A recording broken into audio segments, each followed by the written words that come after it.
Good evening, everyone, and welcome into another round of sound. This is the #1 Cochran Sports Showdown. I'm Bob Pompeani. Thanks for staying up with us tonight. We have a lot to get into. The Backyard Brawl plays in West Virginia next Saturday. At the end of the show, we'll talk about that. But clearly, the #1 topic on the #1 Cochran Sports Showdown will be the Steelers in a 34-32 win today in New Jersey. The Jets, the Steelers, a lot going on to talk about. Here to talk about it is Andrew Fillipponi from the PM team. In the middle, this is Joe Starkey. We haven't seen you in a while in studio, but Joe is back. Thank you for having me, Bob. It's nice that you're here. And of course, Wanda's best friend, it's Wanda. Will Graves. Shout out. From the Associated Press. All right, let's start right into this. First of all, observations about the quarterback play. This was being billed as trading places, two quarterbacks, Andrew. Your thoughts about both quarterbacks? The game went the exact opposite way. The entire football world thought I don't think anyone thought it'd be like this. The total Under in Vegas was the lowest by far. It was 38.5. The Steelers almost got there single-handedly in this game. I would give both quarterbacks an A+. I would. It's crazy, and this should not be the lead, but you honestly can't even come out of this game saying that the Steelers made the right decision between the two quarterbacks because Fields is that much younger. That's why I like Rodgers, right? him staying. And so, but I mean, to throw 4 touchdown passes, there were so many things that conspired and worked against the Steelers in this game. They needed an A++ game from Aaron Rodgers right out of the box with no preseason prep, and he delivered that today. Man, he sure did. I mean, I think that was the best. Well, Russell Wilson last year against the Bengals. But then you go back to 2020 probably. Maybe the Mason. These games are against the Bengals. How about this? Maybe Mason against the Bengals and then Ben against the Bengals. The best passer rating of any quarterback in the last 7 years was today. Yeah, he was Aaron great. Aaron Rodgers in his first game. He was great, and he had Broderick Jones on his blind side, so that makes it even greater. And then Justin Fields was decisive, and it was fun. It was a quarterback battle, high-scoring game, and wildly entertaining. So if you're at somebody's house watching it, or you're at the game, that's what you want. It was a great game.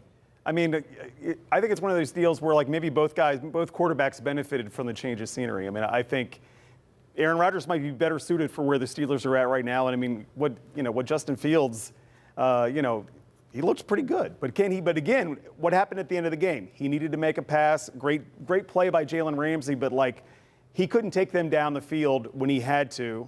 Well, he can't catch the ball with his arm. And Aaron Rodgers, with a little bit of luck, was able to do that. And Rodgers, look. I mean, I'd seen him in practice, had not looked great. I give Arthur Smith some credit for scheming up some of this stuff, but also recognizing, I mean, look, he looked like he'd been in that offense for 5 years and not 5 months or 5 minutes. A future Hall of Famer. So pretty amazing. That's what you get when you have a guy like that. He's decisive. He knows where to go. Very confident out there. But one thing that has to change is the run game. So I'm going to ask you guys this question. There are concerns on both the offensive line and defensive line. We'll start with you on this one, Will. Biggest concern, is it the offensive line, defensive line? The answer can't be both. The defensive line, because let's remember the last time that they were on the field, they got sunned by the Ravens. And today they were on the field and they got sunned by the Jets. I mean, they got beat up physically. The first snap, when Breece Hall, Keanu Benton was like parallel to the ground, which is kind of hard for a guy his size, but he was bent. He was literally parallel to the ground. That, like, to know, spend all your offseason saying, hey, we need to get better, we need to get more physical, and then to get beat up like that. I mean, look, Derek Harmon will make a difference, hopefully, when he's healthy, but, like, that was an alarming – it looked like they'd watched the Ravens tape and said, let's just do that until it doesn't work anymore. Yeah, Derek Harmon can't get here soon enough. I mean, that was a bludgeoning. But it's going to take more than just him. Well, I mean, yes. They have a lot of problems. And it's not just the defensive line. Right. They attacked Peyton Wilson the whole game, if you look at it. And Broderick Jones, even though he's obviously a major concern, I think that Rodgers can mitigate some of that by identifying things before the ball is snapped, by getting rid of it quick. It's by far the defensive line. And we're talking depth and everything. And we're talking the whole thing with the defensive line is a bigger concern. I disagree with these guys because they mentioned Harmon. There's a reinforcement that's potentially out there that can make the defensive line better. What is plan B to Broderick Jones? Andrus Peat, who didn't even get a helmet today? Dylan Cook. I mean, this whole thing blows up, with apologies to Mark Cabali out there, if Aaron Rodgers gets injured. Right. And we saw Aaron Rodgers make great throws, even some good throws under duress.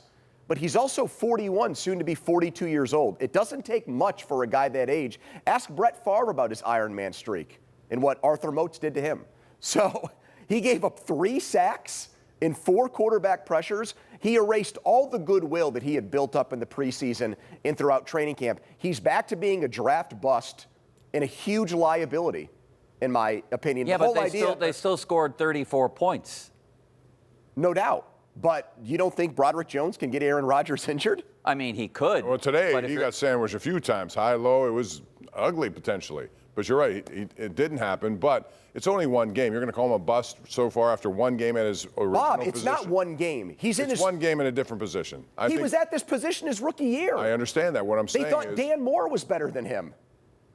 fine. Right. I mean, but it's one game. Okay. All I heard about all offseason was, you'll throw Darnell Washington on that side. He'll give them help. You won't have to worry about Broderick Jones. I still think the defensive line is, if you're asking one player on either line, Well, one it's player him. would be Broderick If you're Jones. I asking agree in with that. totality, Right. it's them on the Yeah, defense. because I mean, everybody knew what the Jets were going to have to do to be successful.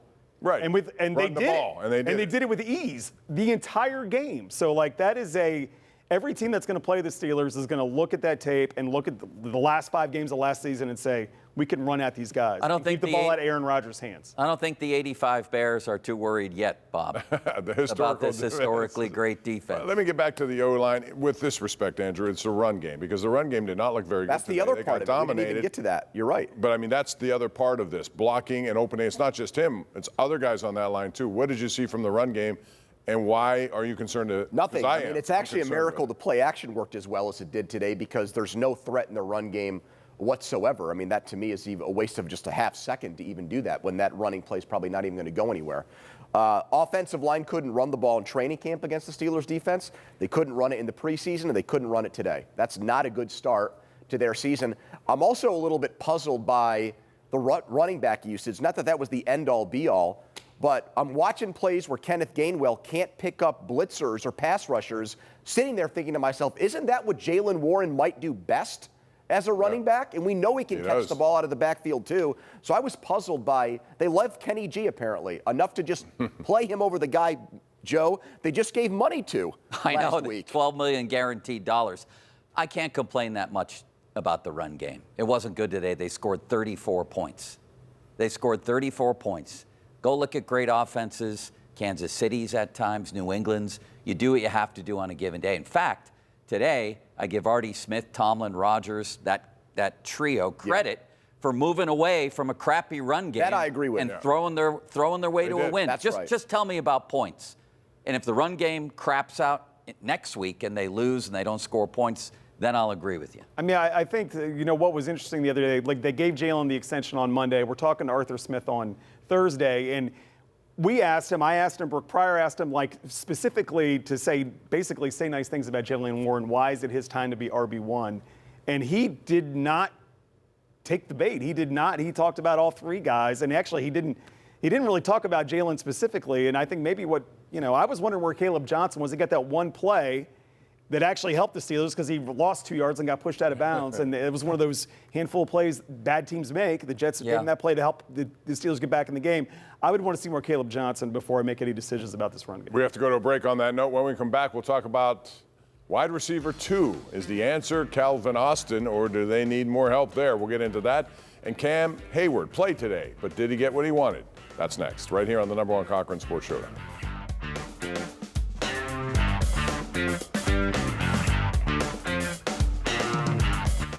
Welcome back to the Showdown. We're talking about Steelers and their win today by 2 at New York. Very explosive offensive game, something none of us thought would happen. Joe, I want to ask you about the decision by Aaron Glenn to go for 2 early after they missed the extra point, got a penalty. They go for 2 and miss. How important was that to this outcome? Critical to the outcome. They chased that point the rest of the day. I think you just take the closer extra point. Folk has been the most accurate kicker in the league. He's not going to miss 2 in a row. The last 2 years, he's been the most accurate. They chased that the rest of the day. The game probably goes to overtime if they just take the second kick and take the extra point. I mean, but the way that they had been controlling the line of scrimmage early in that game, and they tried to run the ball, they just didn't get in. I mean, that was maybe one of the few I didn't times. like the play call, actually. Right. I mean, in the last 2-point conversion play, too, was also sort of like a prayer to the corner. Yeah. But the first one, I mean, they tried to do what they had done basically the entire first quarter of the game and roll and, bash the Steelers, and that was like maybe the one stop they got. I think that Aaron Glenn deserves to be criticized for what we're talking about here. The two-point conversion decision in terms of what to do with the ball in the end of the fourth quarter, like Will's saying, why would you have Justin Fields throw the ball when he literally just high-stepped like Deion Sanders into the end zone? The back-to-back plays. You burned a timeout there, too. I mean, to me, that was a bad sequence for them. And the difference was special teams, too, as an aspect of that. Because Folk missed that extra point, yeah, they chased that, but you had Chris Boswell make a 56-yarder and a 60-yard field goal in the game while their kicker missed an extra point. Yeah, and Kenny Gainwell comes up with a forced fumble, and that was a turning point of this game. Wide receiver number 2, Joe. Calvin Austin had a nice day today when he got in there. Roman Wilson didn't even get targeted. Is Calvin Austin III the answer, or do they need to continue to look down the road? He stated his case today. It wasn't like he was wide open on one, but he made a great 50-50 catch along the sideline to set up a touchdown. Drew one interference, really drew two. There should have been one right before Boswell's kick. Rodgers talked about it afterward. I thought he had a great game. He stated his case. I mean, I think, let's remember, too, that Jonnu Smith was pretty effective. Freiermuth a couple of times. I mean, I think they have options. I think that Arthur Smith, I think, called an excellent game, and I think that Rodgers looked like he knew where the ball needed to go at all times. So I am not panicking, about. I think what they have right now is adequate. Is it good enough?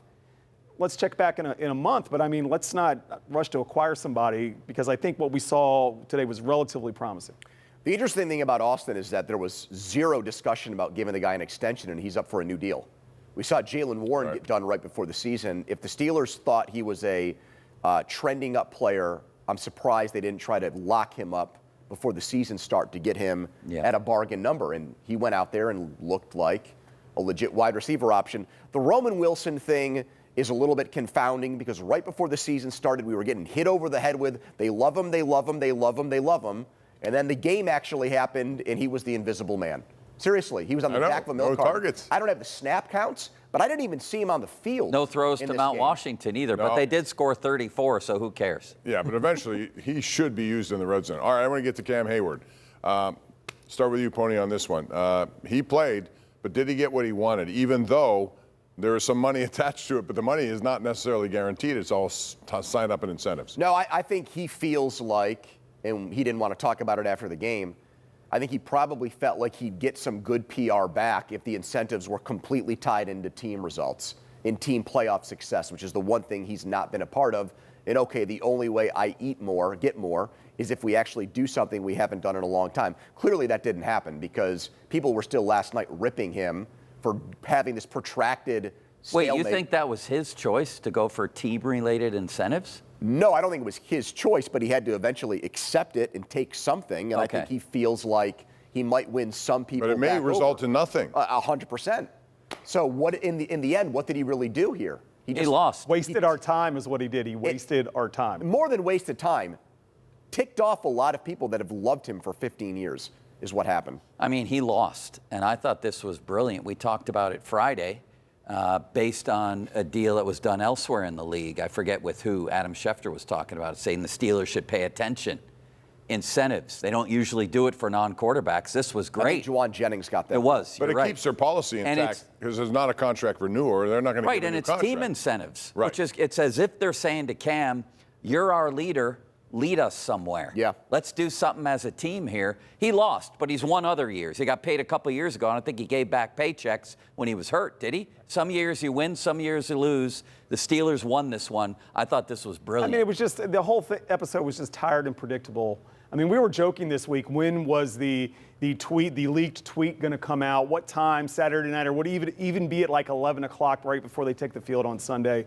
I mean, like, we knew how this was going to end when it started. And look, I have a lot of respect for Cam. He's certainly a Steelers a Hall of Honor guy. Has a chance to, maybe if he has another year like he had last year, to have maybe a legitimate Hall of Fame debate. It just was like a waste of time. And then they had the defensive line play like that. Also didn't really enforce the hey. The one point I'll quibble with Will on is, I thought he was just going to get money moved up. I thought he was going to get an extra $4 or $5 million. And it didn't, next year to this year. Regardless of how he played or how the team performed, and he didn't even get that from the Steelers. He may get nothing. Real quick, did you think he ever would have sat out? Let's say there's no incentives. I didn't either. Did you? Joe, did you? Yeah. You think he would have yeah, gone I think through there with was that? a chance he would have. If it was nothing, If it was nothing. then there's a lot of pride on the line there. And the way he was talking Friday, I wouldn't say there was like a 90% chance, but I would have called it about 40 to 50. Yes, I think there was a chance. Well, I think he was unsure of what was going to happen because I don't think he played well today.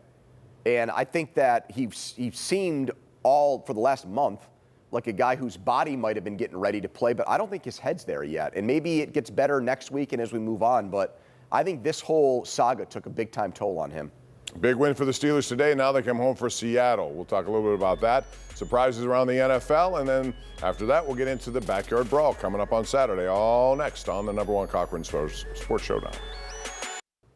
We're back talking about the NFL, and the Steelers now come home to take on Seattle, a team which lost to San Francisco at home today. And Sam Darnold didn't look all that good. Their run game didn't look all that good. Their defense did, but that's going to be an opportunity for the Steelers to get to 2-0. Andrew, what surprised you around the NFL? Is there a Well, team? I thought the big win was the Chargers going to Brazil and beating the Chiefs. Andy Reid had only lost one Week 1 game, and that was that Lions game a couple years ago. You give him a lot of time to get ready for a game, he's usually outstanding.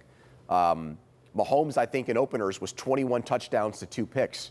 They had won 7 in a row against the Chargers, and Justin Herbert was excellent in that game, looked like everything he's made out to be, which is a guy with the talent to be the best quarterback in the NFL. So that's a huge win for them to take down Kansas City. Especially against KC. Joe? The Lions, I picked them to go to the Super Bowl, and they were just god-awful today. So bad. I It mattered who they played. I thought you picked Denver. No, I didn't pick Denver. I thought you loved Picked Denver. the Lions and He the loves Ravens. Denver. Oh. He Bob, loves I Den- also can't get and this I have eyebrow Green to go Bay. down. Have you noticed that during the course of the show? I have an eyebrow that won't go down. During radio, I see that once in a while, but no one, because you have headphones Wait, so you on. soured on Denver? I thought you loved them this year. No, I like them, Okay. but I think they're going to lose to the Ravens. And after today, Bo Nix was horrible. Okay. But I think they'll get to the AFC title game. He was horrible last year and then got it together as the year went on. right. What about you? I mean, I kind of sided with Joe with the Lions. The way maybe losing those coaches really is going to hurt. But I would say to go a little bit different. We know the vibes in Miami have not been great, but to see them manifested in that way today, where they were just blown out from the opening kick by Well, you're Daniel talking to the Jones. president and vice president of the Daniel Jones fan club. I love Bob Daniel and Jones. He was great. Bob and I have both right. said he's going to be the next Baker Mayfield, Sam Darnold, Geno Smith. I think he can be. He has Yep, all I the talent agree. to do it. I mean, And this system, but the way that Miami, like only a couple Shane years Steichen ago, we knows how all to loved Mike poke. McDaniels. They have weapons, They Bob. do. They got 3 receivers that had over 800 yards. Tyler Warren. they do. What about Miami? Right, that's what I'm saying. Like Miami, Mike like McDaniel might be fired by He the may be the I mean, first like coach to be that fired. was sort of the way it was going. For some reason, it's just gotten really weird the last 6 Here's months. the thing that he's been on the Jackson Dart train. Joe Starkey. Oh, yeah. He was on a Trubisky train too. That crashed and burned. But this train, Russell This Wilson train might did start not next get. week. Yeah, exactly. You know what we They will- didn't talk about, Bob? Chris Boswell and how we talked about the Cam Heyward contract thing all offseason. Yeah, that kind of just went This away. was- went away. We should have been talking about Boswell and how they should pay him anything he wants. And he'll get that eventually, right? And by the Next year way, he'll get if the that. Browns had Boswell today, they beat the Bengals. Yeah, how about that? Their Missed an kicker extra missed point? an extra point in the short field. The Browns had Starkey today. They probably beat the Oh, Browns. we I mean, heard like, about- you know, Real quick, speaking of Boswell, I mean, to me, it's no brainer. You bring out Boswell, 60 yards, he can do it. But is there a choice that Mike Tomlin had to make there? In other words, Yeah. try. I mean, I was thinking just the number 60. It at least occurred to me. Do you try to get it on 4th and Well, 11? I thought he it was was automatic. I do too, He's but I made can it- understand what you're thinking. He's normalized long field goals. He's He been so has, good at 'em. but that's the longest one any Steeler and has that- ever and made. that's not the best place to kick either, right? I mean, he obviously kicks here, which is a tough place too. But I think the decision to go deep on the play before sort of predicated that, like, if they were really concerned, they would have found something Yeah. short. And Rodgers said, "Let's just chuck it." That's a He's good one of point. the 3 greatest kickers ever, I think. And He is. one more random comment. How about the deflected catch by Metcalf? See, You that wanna was talk part. about- If that doesn't happen, it's a whole different down and distance. A miracle. That was a miracle. A miracle in the We're all in Meadowlands. Santa Clara in February. That'll be the play. That'll be the That's play. where it started, right there. All right, it touched 4 people on that play. We're going to take a break, come back, talk about Pitt, West Virginia. That's next.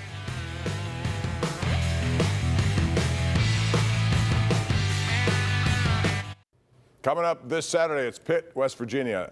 Well, not a lot of excitement about this one after No. Ohio beats WVU. No, I did this. This is giving Rich Rod's 2001 vibes. His first season when Brad Lewis was the quarterback running an offense that was not suited. They can't throw the ball. Pitt should win this relatively easily. I just want to say hello to a loyal viewer, and that's Adam Crowley out there. Ohio? Ohio. Hey, Pitt's had their share of MAC Yeah, losses. they lost there too. The hash marks had a big part of that game. Hey, Holstein's been good. That Pitt offense has delivered here in these first 2 games. Now they got to take it down on the road. Yeah, on the road, first I opportunity. mean, it'll be a very interesting week for Rich Rod, too. I mean, like this is 13-9 will be thrown in his face. I mean, and it come in and look like the way they looked. I watched that game yesterday. They lost their best player on offense. White got hurt. How about that? Not great. Well, it should be advantage Pitt. We'll see how it goes on Saturday down in Morgantown. Meantime, if you're in the market for a new vehicle, don't settle for anything less than number 1 Cochran, Kia's clearly better car buying experience. You can enjoy exclusive clear-cut pricing where you get their most competitive offer up front. Take advantage of exceptional lease and finance rates and choose from a lineup of nearly 200 new models. Experience clearly better car buying at number 1 Cochran Kia, in-store, online, cochrankia.com.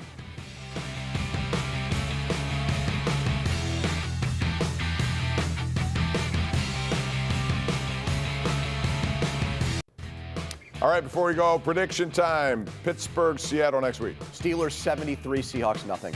Yeah, at least. Also, Jalen Ramsey with an incredible play to end that game. Was terrific. Would have been a first down. You know, I like the Steelers, but I'd say we're back to 16-13 starting next week. Back to an ugly game. Okay, Boswell will be the hero again. My son, Pony, here. Boy, am I proud of him. Thanks for joining us, everyone. We'll see you again next Sunday night for the Showdown.